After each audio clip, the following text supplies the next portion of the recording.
Missile जैसे ही मोदी जी के car के पास में आती है अचानक से अपनी डायरेक्शन बदल देती है। ऐसा लगता है मिसाइल कंफ्यूज हो गई है। आखिर ऐसा क्यों हुआ? आज मैं 3D एनिमेशन से दिखाऊंगा एक ऐसा खतरनाक सिक्योरिटी कंपैरिजन जिसमें एक तरफ है इंडिया के सबसे अमीर आदमी मुकेश अंबानी और दूसरी तरफ है इंडिया के प्राइम मिनिस्टर नरेंद्र मोदी, जिनकी महीने की सैलरी लगभग 1,60,000 रुपए है। वहीं मुकेश अंबानी 1,60,000 रुपए 4 से 5 सेकंड के अंदर ही कमा लेते हैं। मुकेश अंबानी के पास है मर्सिडीज बेंज S680 गार्ड, जो कि एक 10 करोड़ की कार है, और उसके सामने खड़ी है मोदी जी की car Mercedes Maybach S650 guard, जो कि एक 12 करोड़ की कार है। दोनों ही गाड़ियां बुलेट प्रूफ, ब्लास्ट प्रूफ और हाई लेवल के आर्मर्ड प्रोटेक्शन के साथ में आती हैं।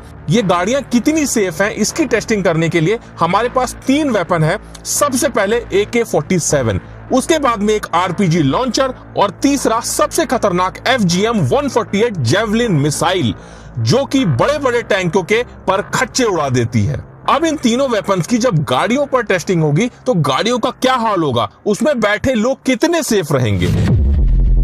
टेररिस्ट ने अपना टारगेट सेट किया और उसने AK-47 सबसे पहले मुकेश अंबानी के गाड़ी पर चलाई। गोली जैसे ही कार के कांच से टकराई वो सीधे जमीन पर गिर गई।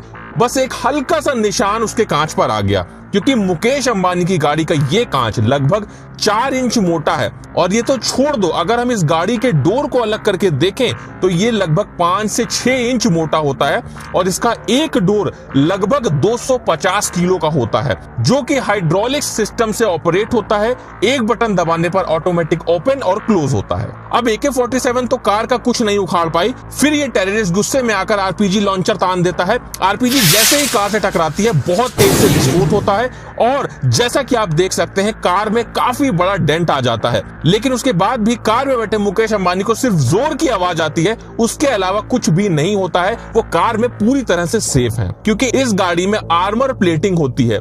अगर गाड़ी के ऊपर के हिस्से को हटा दिया जाए तो ये जो हिस्सा होता है ये लगभग 5 से 6 इंच मोटा होता है। इसमें आर्मर प्लेटिंग होती है जो कि रेनफोर्स्ड स्टील, जो कि हाई क्वालिटी का स्टील होता है, और कंपोजिट मटेरियल जो कि बुलेट प्रूफ जैकेट में इस्तेमाल होता है, इनकी लेयरिंग से बनता है। ये देखने के बाद में टेररिस्ट बिना टाइम वेस्ट किए अपना सबसे खतरनाक वेपन FGM-148 जेवलिन मिसाइल को सीधा मुकेश अंबानी की गाड़ी पे फायर कर देता है। अब इस मिसाइल से कार पे क्या असर पड़ता है ये जानने से पहले तुम एक बात को समझ लो कि FGM-148 जेवलिन मिसाइल एक ऐसा खतरनाक वेपन है जिससे फाइटर टैंक भी पूरी तरह से डिस्ट्रॉय हो जाते हैं। ये मिसाइल जैसे ही मुकेश अंबानी की कार से टकराती है बहुत जोर का विस्फोट होता है और कार बहुत बुरी तरह से डैमेज हो जाती है। लेकिन अब भी मुकेश अंबानी को कुछ नहीं होगा, क्योंकि कार के अंदर के सारे एयर बैग्स ओपन हो जाते हैं, जिससे इस ब्लास्ट का पूरा इंपैक्ट एयर बैग पर होता है। मुकेश अंबानी पूरी तरह से सेफ रहते हैं। तो क्या लगता है मोदी जी के कार पे इन वेपन्स का क्या असर होगा? जैसे ही टेररिस्ट ने AK-47 मोदी जी के कार पर चलाई, कार को कुछ भी नहीं हुआ। RPG लॉन्चर चलाया, तब भी कार को कुछ भी नहीं हुआ। अब टेररिस्ट गुस्से में आकर जेवलिन मिसाइल उठाता है और सीधे मोदी जी की कार पर फायर कर देता है। मिसाइल जैसे ही मोदी जी के कार के पास में आती है अचानक से अपनी डायरेक्शन बदल देती है। ऐसा लगता है मिसाइल कंफ्यूज हो गई है। आखिर ऐसा क्यों हुआ? तो मैं आपको बता दूं, मोदी जी की गाड़ियों के साथ में पूरा SPG कॉन्वॉय चलता है, जिसमें ऐसी भी गाड़ियां होती हैं जिसमें बहुत सारे हैवी जैमर्स लगे होते हैं, और ये जो जैमर्स होते हैं ये मिसाइल के सिग्नल को ब्लॉक कर देते हैं, जिस वजह से मिसाइल अपने टारगेट को हिट करने के बजाय अचानक से अपनी डायरेक्शन बदल देती है, जिससे उसका असली टारगेट मिस हो जाता है और मोदी जी पूरी तरह से सेफ रहते हैं।